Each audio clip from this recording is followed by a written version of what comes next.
Vamos amarraditos los dos, espumas y terciopelo, tú con un rebuje de almidón y yo serio y altanero.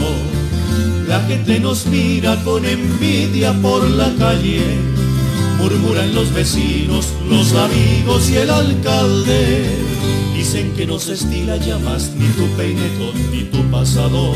Dicen que no se estila, no, ni tu medallón ni mi cinturón. Yo sé que se estilan tus ojazos y mi orgullo cuando voy de tu brazo por el sol y sin apuro. Nos espera nuestro cochero frente a la iglesia mayor y al trotecito lento recorremos el paseo. Yo saludo tocando el ala de mi sombrero mejor y tú agitas con donaire tu pañuelo. No se estila, ya sé que no se estila, que me ponga para cenar jazmines en el ojal. Desde luego parece un juego, pero no hay nada mejor que ser un señor de aquellos que vieron mis abuelos. Cosa bellísima. Esto es música del alma en un programa hecho para el alma de mis televidentes. Porque aquí estoy compartiendo con ustedes de mi modesto acervo, los hermanos Tejada. Yo conseguí esta joya de la musicografía latinoamericana en Bogotá. De hecho, ellos son un dueto de cantantes, intérpretes, Gustavo y Roberto Tejada, nacidos en el Caquetá. Fíjense la versatilidad de sus representaciones. Aquí están versionando de Belisario Pérez y Margarita Durán, Amarraditos, un vals peruanísimo que me cae de perlas en la oportunidad de aprovechar unas recientes informaciones de prensa para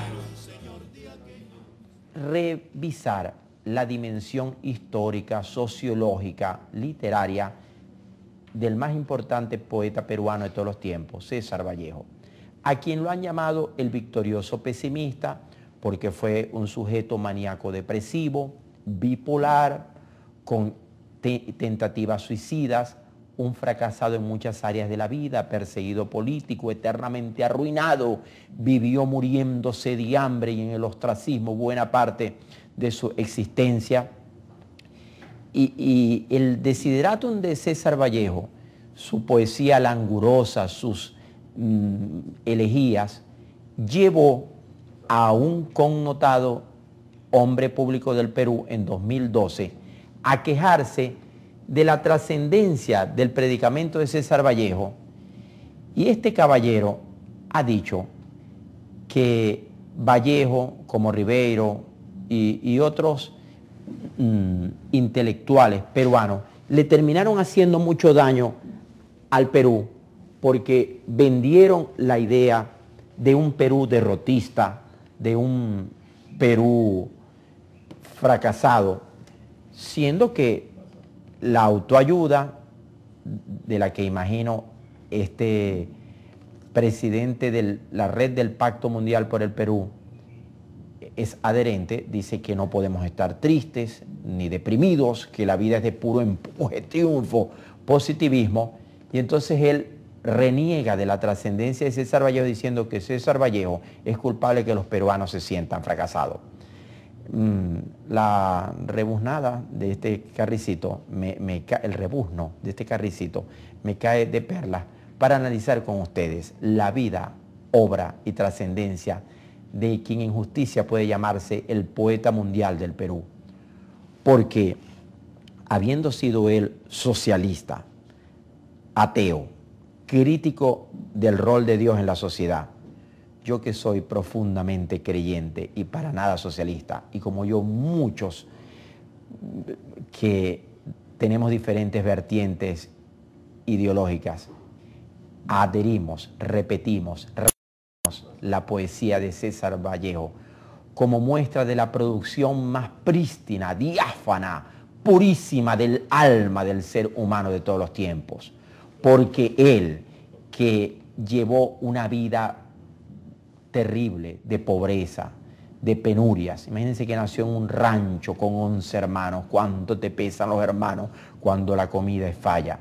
De ancestros indígenas, de inmigrantes gallegos, que tuvo tantos altibajos en la vida. Él iba a ser sacerdote, pero tuvo una crisis de fe y entonces empezó a estudiar letras. Que un muchacho de un barrio pobre de Santiago del Chuco logre llegar a la Imperial Lima, porque Lima es un pedazo de Europa en Sudamérica, y empiece a estudiar, es una hazaña. Pero más trascendente aún que abandone los estudios por problemas económicos y penurias existenciales del alma, estaba deprimido.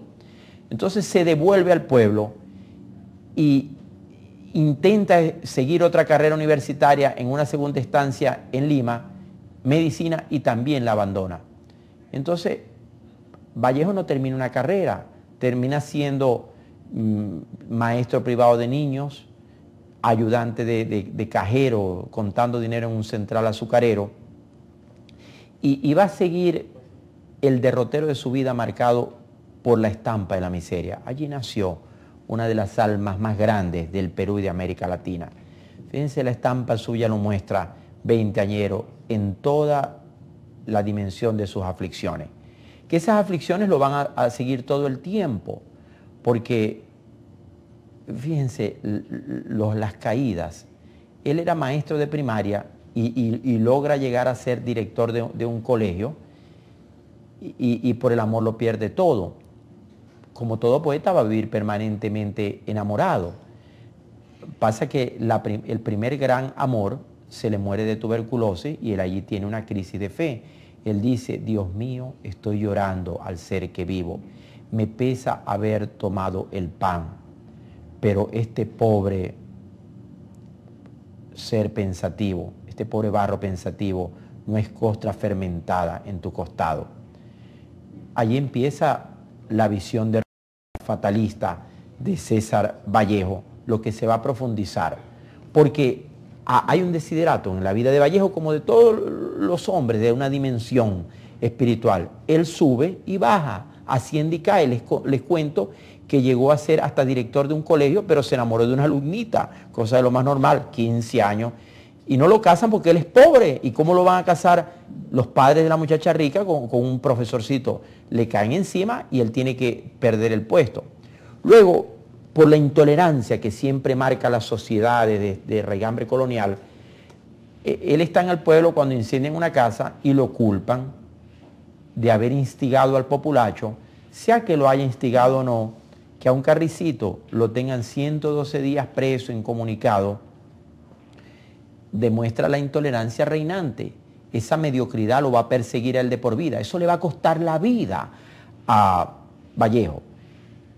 Por eso yo lo entiendo tanto, siendo yo tan creyente, debiéndole yo a Diosito cada pasito que doy. Justifico a Vallejo cuando dice: hay golpes en la vida tan fuertes. Yo no sé.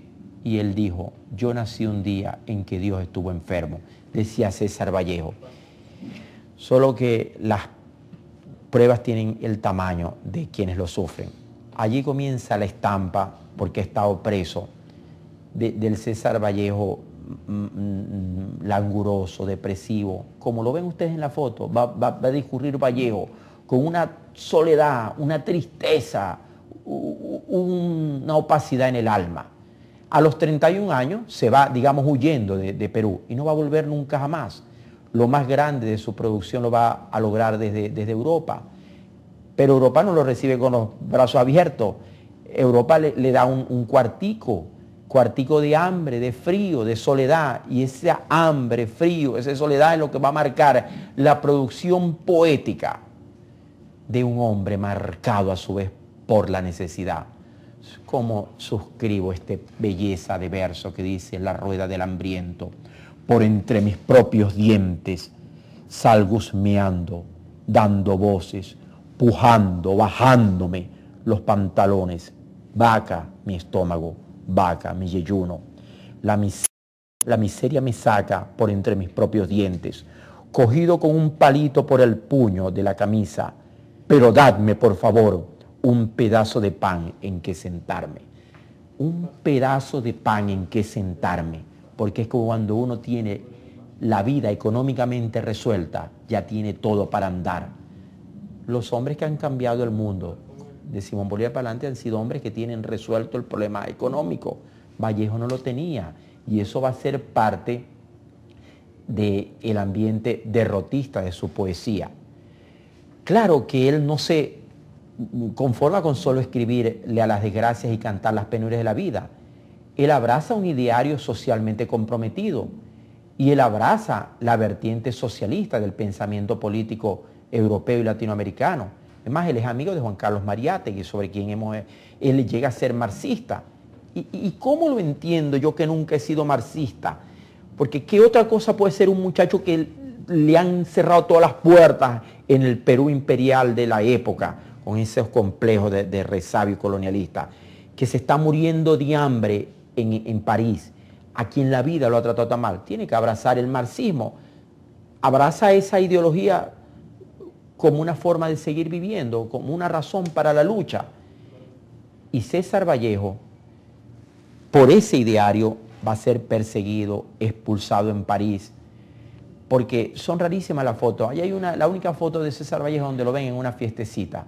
Yo digo que también bebía para no llorar, porque a veces bebemos simplemente para intentar ahogar las penas. La vida suya va a discurrir en una constante catástrofe. El paludismo, que lo ha contraído en la selva amazónica donde nació, lo va a azotar cada cierto tiempo en su corta vida. Vallejo muere siendo un carricito apenas 46 años, y luego eso es lo que le va a costar la vida. En París conoce a su heroína, esa belleza de francesita, Georgette Philippard. Se enamoró de él, se cambió el nombre. Ella era menor que él algunos años, y dice, contó mucho tiempo después: cuando César Vallejo murió, estuve ciega, durante 4 horas estuve loca. Estuvo loca, pero cuando salió de la locura, se encargó de rescatar la producción de Vallejo, y a él le debe el mundo que gran parte de la poesía de ese espíritu no se haya perdido. Le leo rápidamente con ustedes el poema emblema de su libro Trilce. Dice así: hay un lugar que yo me sé en este mundo, nada menos a donde nunca llegaremos, donde aún sin nuestro pie llegase a dar por un instante, será en verdad como no estarse. Ese es un sitio que se ve a cada rato en esta vida, andando, andando, de uno en fila. Más acá de mí mismo y de mi par de yemas, lo he entrevisto siempre lejos de los destinos. Esa es poesía versolibrista, porque él fue un abanderado en su época, un vanguardista, fue cambiando la poesía mundial. Que él no solo fue poeta, él también fue periodista, ensayista, cuentista, redactó ensayos de interpretación histórica, política, crónicas de viaje. Ahora, en el campo sustantivo la poesía él la redimensionó, la desmitificó, la desacralizó, al quitarle la esclavitud al poeta de tener que escribir con versos medidos, rima el séptimo con el octavo, los endecasílabos, la hizo libre. Y por eso es la trascendencia que lo siguen estudiando en las escuelas de letras del mundo entero. Suscribo también esta belleza de versos sobre lo que es la penuria íntima. El dolor nos agarra, hermanos hombres, y nos aloca en los cinemas, nos clava en los gramófonos, nos desclava en los lechos, cae perpendicularmente. De resultas del dolor hay algunos que nacen, otros crecen, otros mueren, otros que sin haber nacido mueren, y otros que ni nacen ni mueren. No me alcanzarían 10 programas de redimensión para analizar la serie de filosofías y sofismas contenidos en esa poesía de pura trascendencia del alma, la poesía inmortal de César Vallejo.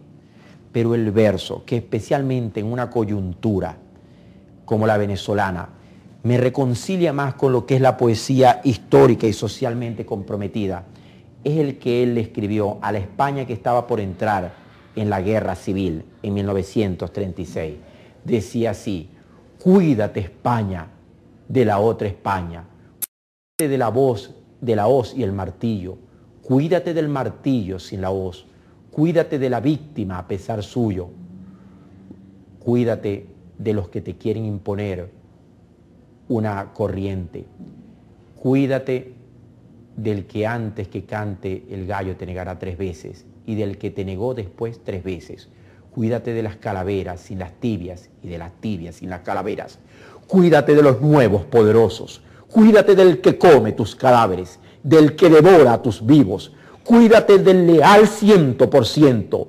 Cuídate del cielo más allá del aire y cuídate del aire más allá del cielo.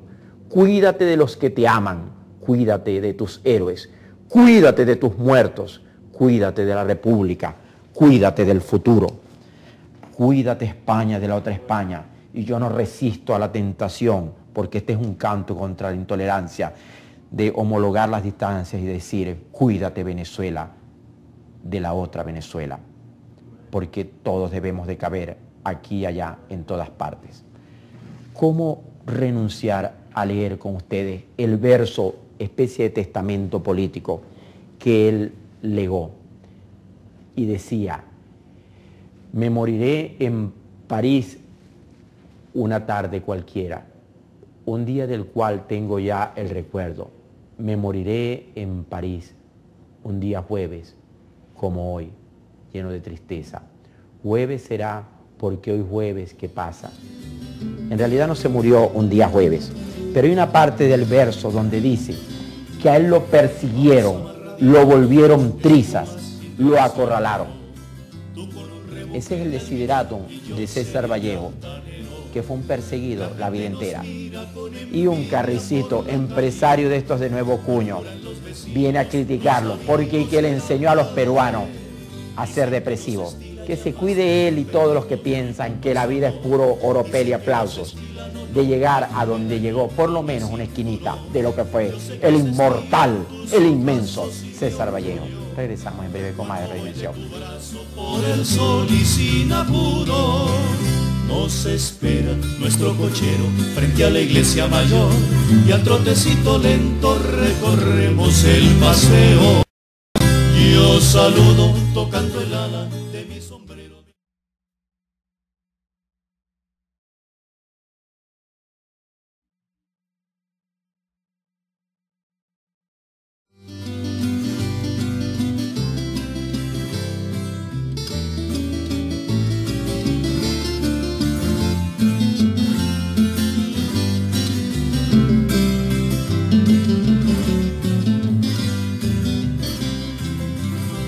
Amarraditos los dos, espumas y terciopelo.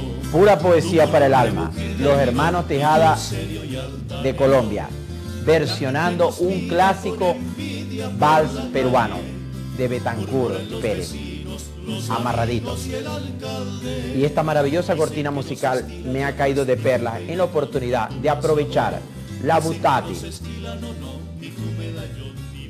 el rebuznillo de un importante personaje peruano que en 2012 se atrevió a criticar la trascendencia histórica de César Vallejo, el poeta mundial del Perú, diciendo que César Vallejo es culpable de la misantropía, del carácter depresivo del peruano, porque César Vallejo, según el rebuznillo de este tal Diego de la Torre se llama, en vez de enseñarle al pueblo peruano a ser optimista, brioso, como reza la autoayuda, yo cada día tengo más sospechas sobre la autoayuda. La autoayuda, ese predicamento que te dice tú eres el rey del mundo, todo lo puedes, todo lo derrota, yo cada día sospecho más que eso es una simple engañifa. O sea, ni tan calvo ni tan dos pelucas. No podemos vivir la vida entera caídos, pero tampoco podemos la vida entera repartiendo besos como la reina de la feria y tirando caramelos. No, en la vida hay que caerse, hay que fracasar, hay que perder, hay que sufrir. Todo eso te ayuda. Yo he dicho que todas las críticas y las maldades y los problemas cincelan la vida de un ser humano y lo engrandecen. Aquel que todo lo ha tenido, que desde chiquito ha sido protegido por la fortuna, ha tenido quien le compre, quien le regale todo, es un ser terriblemente indefenso, no tiene antivirus para los problemas normales de la vida. Y me cae de perlas analizar la ligereza de Diego de la Torre, que es presidente de uno de los grupos empresarios y un personaje consentido de la prensa peruana, de esos yuppies que andan tragándose el mundo, quien ha dicho que Vallejo le enseñó al Perú a llorar. No, hombre, Vallejo le enseñó al Perú y América Latina y el mundo le enseñó a luchar, porque él nació pobre, miserable, en un rancho de la Amazonía peruana, y muriéndose del hambre, tuberculoso de chiquito, fue capaz de pergeñar, de escribir, de legar de lo más puro, de lo más granado, de lo más trascendente de la producción poética de la humanidad. César Vallejo es un poeta del mundo entero. César Vallejo no le pertenece solo al Perú ni a América Latina. La poesía de César Vallejo lo analizan los franceses, los españoles, la han traducido a no sé cuántos idiomas, porque es que César Vallejo le escribía al alma y tenía una poesía socialmente comprometida. Yo nunca he oído una frase más trascendente que la suya cuando él dice: dadme un pedazo de pan en que sentarme, porque el que tiene resuelto por lo menos lo que en Maracaibo llamamos el modus papandi, los problemas esenciales, puede inventar en la vida, pero cuando tú estás comprometido con un cuadro familiar y te cerca la pobreza y vienes de nacer en un barrio, en un rancho y te amenaza ese pasado, porque lo más cercano que tenemos es la pobreza que siempre nos rodea, las oportunidades son menguadas. Mucho hizo César Vallejo, que empezó siendo empleado de un terminal azucarero. Ustedes se imaginan aquel espíritu en medio de aquella zafra incesante del alma y de la muerte y del dolor. Mucho hizo él aceptando irse a morir de hambre en París y Madrid, sin renunciar a sus ideales. Porque bástase que se hubiera dedicado a componerle poemas a la gente poderosa de la época, donde no hubiera estado. Pero no, escogió un ideario de izquierda. Yo respeto tanto a los que son leales a un ideario. Por eso la mitad de mis amigos son capitalistas, neoliberales, y la otra mitad son socialistas. Y un tercio que no somos ni lo uno ni lo otro, pero que creemos en la importancia de que las dos vertientes del mundo se encuentren. Hoy quiero recordar y en su caso rendirle homenaje a todas las mujeres comprometidas también con una grandeza, a Georgette Philippard, la mujer que le ofrendó su vida al amor de ese hombre. Ella quedó loca cuando él murió, pero restableciéndose de su pérdida, pasó el resto de su vida rescatando los versos, porque ni Trilce ya estaba publicado, pero una cantidad de poemas inéditos se salvaron de la hoguera del olvido, merced al apoyo de la señora Philippard de Vallejo. ¿Qué decir del gran poeta que cambió los métodos de hacer poesía? Porque hay un antes y un después de César Vallejo. Yo lo leo y siendo él ateo, siendo él crítico de Dios, yo lo rezo. Porque él te dice cosas incuestionables, como las garras del dolor, el dolor que te estremece, dolor por la problemática siempre reinante, que para seguir buscando en el noticiero internacional, libros, películas, enciclopedias, poemarios, hoy hemos trabajado con lo más excelso de la creatividad humana. Yo equiparo la poesía con la escultura, con la pintura. Hay versos de Góngora que para mí tienen el tamaño de la Capilla Sixtina. Y de César Vallejo digo que es lo más grande de América Latina, como una pirámide. Yo voy a seguir buscando con ustedes este trasfondo sociológico, histórico en Redimensión. Venga lo que venga, porque hoy hemos hablado de César Vallejo, quien caído, fracturado, enfermo, expatriado, perseguido, arruinado, muerto de hambre, no se dio jamás por vencido. Haga usted lo mismo. Hasta la próxima vez de Redimensión.